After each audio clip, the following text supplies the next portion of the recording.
நாடகத்தில் தலைமை தாங்குகிற 2 பேச்சாளர்கள் மோதப் போகிறார்கள். நான் அவர்களுடைய ரசிகன். அந்த வகையிலே மிகச் சிறப்பாக நிதானமாக சென்றாண்டு இங்கேதான் நான் ராஜா அவர்கள் நடுவராக இருந்து பேசிய பட்டிமண்டபத்தை கேட்டு, இந்த ஆண்டு கொழும்பிலே அவர்தான் பட்டிமண்டபத்தினுடைய நடுவராக இருந்தார். டெல்லியை பின்பற்றினோம் நாங்கள். மிகச் சிறப்பாக அந்த நிகழ்ச்சியை அவர் நடத்தி கொடுத்தார். பெரிய பண்பாளர். தன்னுடைய அவருக்கு இருக்கிற புகழளவுக்கு அவர் இப்படி தன்னை தாழ்த்தி கொண்டு நடக்க வேண்டிய தேவையே இல்லை. சினிமா வரையிலும் சென்று புகழ் பெற்ற அவர் இப்பொழுது ஆண்களுக்காக பேச வருகிறார்.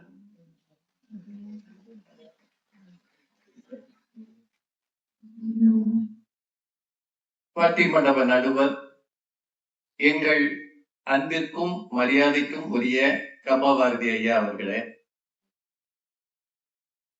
திரையுலக மார்க்கண்டேயர், கம்பனை எளிமையாக மக்களுக்கு தொடர்ந்து அறிமுகம் செய்கின்ற ஐயா சிவகுமார் அவர்களே, தினமணி ஆசிரியர் ஐயா அவர்களே, முன்வரிசையில் இருக்கின்ற மரியாதைக்குரிய பெருமக்களே, தில்லி மாநகரத்திலே சுதந்திர தின விழாவை முன்கூட்டியே தொடங்கியது போல கம்பன் கழகத்தின் இந்த 2 நாள் நிகழ்வுகளை மிகச் சிறப்பாக நடத்துகிற திரு KVK பெருமாள் ஐயா உள்ளிட்ட பெரியோர்களே, இவ்வளவு நேரமாக பெருந்திரளாக காத்திருக்கக்கூடிய இலக்கிய சுவைஞர்களே, உங்கள் அத்தனை பேருக்கும் என்னுடைய அன்பான வணக்கத்தை தெரிவித்திருக்கிறேன்.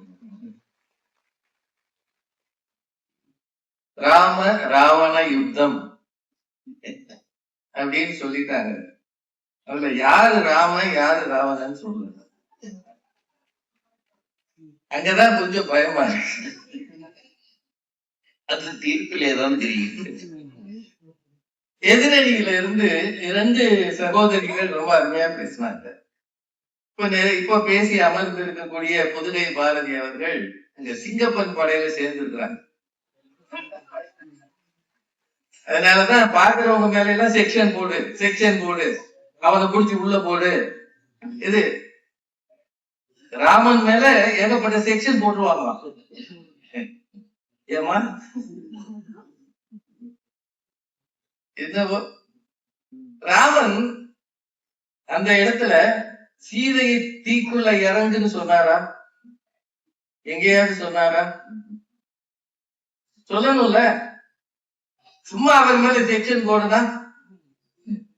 இளையவன் தன்னை அழைத்து இறுதி தீ என வளை ஒலி முன் கையால் வாயின் கூறினாள். கம்பன் தெளிவா எழுதுறான். வாயால சொன்னான். வளை ஒலி முன் கையால் சொன்னது சீதை. அவளுக்கு திரும்ப இங்கு போனால் ஒருவேளை அந்த மக்கள் நம்ம ஏற்பார்களா இல்லையா என்கிற ஒரு ஐயம் இருந்தது. அதனாலதான் அதை ஒரு நிரூபிக்கணும் என்பதற்காக அவர் செஞ்சான்னு கம்பன்ல இருக்குமா? சொன்னா நாங்க உருட்டுறோமா?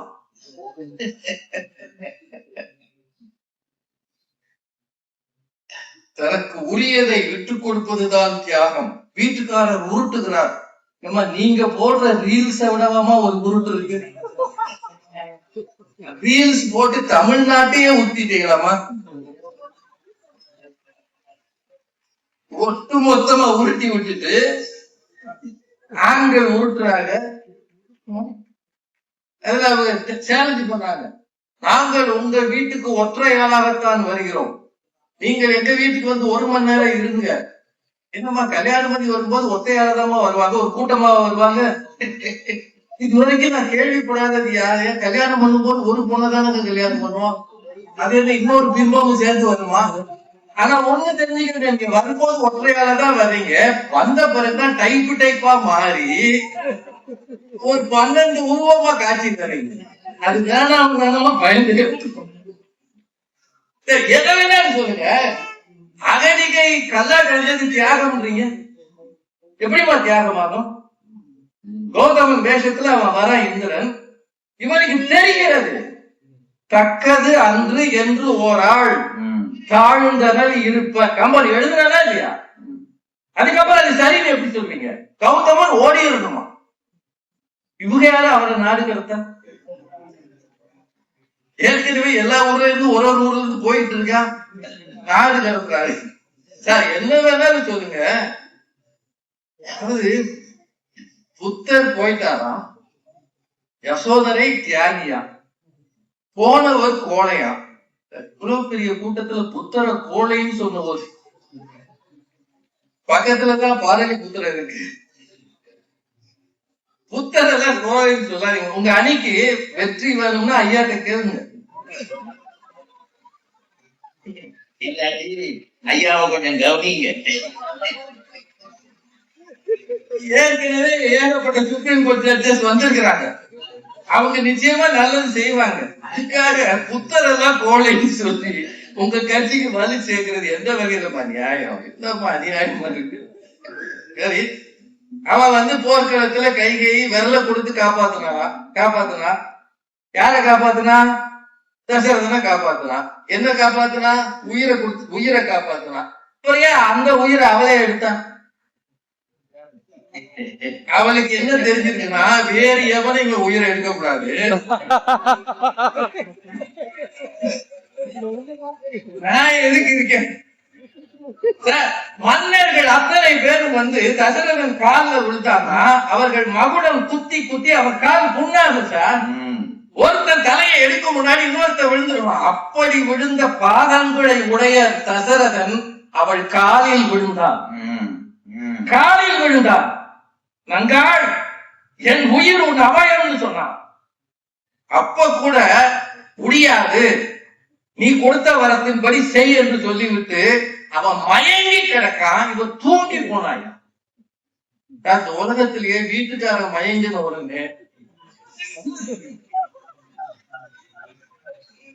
நீங்களே புரிஞ்சுக்க, வீட்டுக்காரரு மூர்ச்சையாகி மயங்கிட்டான்னு வைங்க, இந்த அம்மா தூங்கிடுச்சு. விடிஞ்ச பிறகு பாத்துக்கலாம், இருந்தா பாத்துக்கலாம். ஏமா இதுக்கு பேர் தியாகமாமா, இதுக்கு இன்னொரு நாள் வரணுமாமா? பேசுறீங்க பேச்சு. நகை நட்ட கலட்டி மனைவி கொடுத்துருவாளாம். சார், இங்க இருக்கிற கூட்டத்துல சொல்றேன், தப்பி தவறி வாங்கிடாது. வாங்கினீங்க, அதுக்கப்புறம் கரப்பாம்பூச்சிக்கு கிடைக்கிற மரியாதை கூட உங்களுக்கு கிடைக்காது.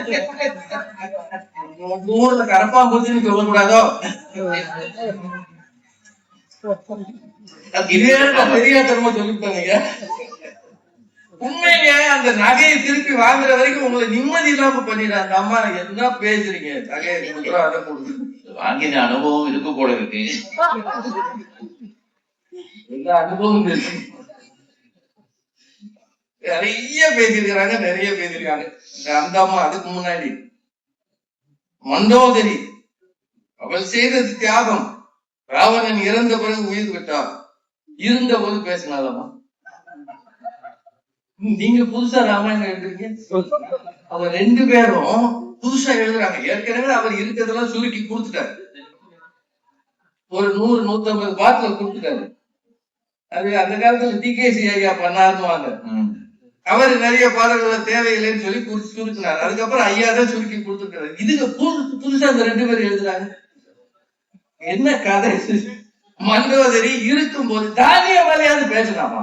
ஏனையா சிந்தித்து இருக்கிறாய் கத்துனா, சீதையால் இன்னும் வருவ சிதறையோ கேட்டா. என்ன கேட்டீங்க? ஒரு வார்த்தை பேசல மண்டோதரி. கம்பன் எழுதியிருக்கானா? சரி, புதுசா நீங்களே எழுதக்கூடாது, கம்பன் என்ன சொல்லியிருக்காரு அதை எழுதணும். இவங்க போற போக்குல சைட்ல ஏற்கனவே மிகை பாடலும் நிறைய ஒதுக்கிட்டான், நீங்க வேற புதுசா ஏமா எழுதுறீங்க. அதுல அவங்க அந்த அணியே பெண்ணியம் பேசுறாங்க. தாரைய அவன் சொன்னா, வாலி நீ பெண்ணாக இருக்கிறதுனால பிழைத்த பொம்பளை நீங்களை கேவலப்படுத்துறாங்க. பொம்பளையா இருக்குன்னு ஏன் சொல்றாங்க? இந்த அம்மா கேக்குறாங்க, பேசும் பூங்காட்டுறாமா? வேற நாட்டுல பட்டங்கள் பெருகி போச்சு. கைகையை பார்த்து தசரதன் நினைக்கிறான், அவன் படுத்துற பாடு தாங்காம அவன் நினைக்கிறதா கம்பன் எழுதுறான். நாரியர் இல்லை இஞ்ஞாலம் எங்கும் என்ன, கூறிய வாழோடு கொன்று நீக்கி கூரியர் என்னிடை வீழ்வே அப்படின்னு நினைக்கிறான். இந்த பூமியில பெண்களே வேணாம்டா, கொண்டு நான் சொல்லுங்க. என் மேல ஏதாவது சிங்க பெண்க போய் பொழுது கொடுக்குறாங்க. தசரதன் நினைக்கிறான், இவ்வளவு கொடுமை பண்றிய நீ, நினைக்கிறானே இல்லையா? அப்புறம் சார் ஒரு விஷயம், சுமித்ரை சொன்னது உண்மையிலேயே பாராட்டுக்குரியது. மரண நீ போ, முன்ன முடி, எல்லாம் சுமித்ரை சொன்னது. ஆனா அதுக்கு முன்னாடியே ராஜ்குமார் நல்லா சொன்னார். மர உரி வருது கைகிட்ட இருந்து, அத வாங்கி கையில வச்சுக்கிட்டு அண்ணா அவர் தந்தன ஆதரத்தோடும் ஏந்தி அவன் கையில வச்சுக்கிட்டான். ஏற்கனவே அவன் ரெடி ஆயிட்டான், நானும் போறேன்னு ரெடி ஆயிட்டான். நீர் உல எனின் உல மீனும் நீளமும் சொன்னானா இல்லையா? யார் உலர் எனின் உலகம், நானும் சீதையும், நாங்க யாரால இருக்கிறோம், நீ இருந்தாதான் இருப்போம்னா முடிவு பண்ணிட்டான். அவன் போனா இருந்தாங்களா விட்டுங்க. ஆனா இதே மாதிரி ஒரு வேடுவன் குகன் சொல்றாங்க, குகன் சொல்றான். இங்க பாருங்க நீங்க, திருவுளம் எனின், அதாவது ராமன் கிளம்பி போறான். அப்ப குகன் சொல்றான், ராமன் கிளம்பும் போது அவனுக்கு விடை கொடுக்க மனம் இல்லை, கெஞ்சிறான். திருவுளம் எனின் மற்ற என் சேனையும் உடனே கொண்டு, நானும் என் சேனையும் உன் கூட வர்றோம், ஒருவன் ஒரு போதும் உன்னை விட்டு நீங்க மாட்டேன், எப்பவும் உன் கூட இருப்பேன், உறைகுவன் கூடவே தங்கி இருக்கேன், உலர் ஆனால் மறுவலர் எனின் முன்னே வாழ்குவேன்.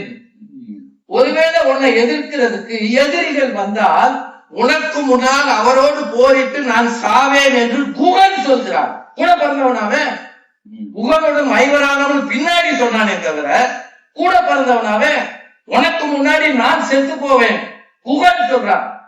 சுமித்திர சொன்னது பெரிய விஷயமா இந்த அம்மாவுக்கு. சார் இன்னொன்னு, 3 ஆண்களை பத்தி சொல்லியிருக்கேன், 3 பெண்களை அவங்க தியாகத்தை நம்ம சொல்லலையேன்னு அவங்க சொன்னாங்க. சொல்லலை இல்ல, நாங்களும் அத்தான சொல்றோம். அதே நீங்க சொன்னீங்கன்னு என்ன அர்த்தம் சார்? அது நிஜமான தியாகமா இருந்தா கம்பன் சொல்லியிருப்பானா இல்லையா? 10,000 சில்லற பாட்டு எழுதின கம்பனுக்கு ஏன் சுமித்திரைக்கு 2 பாட்டு போட்டாரு? அவ்வளவுதான் விஷயம், மேட்ரு அவ்வளவுதான், முடிஞ்சு போச்சு.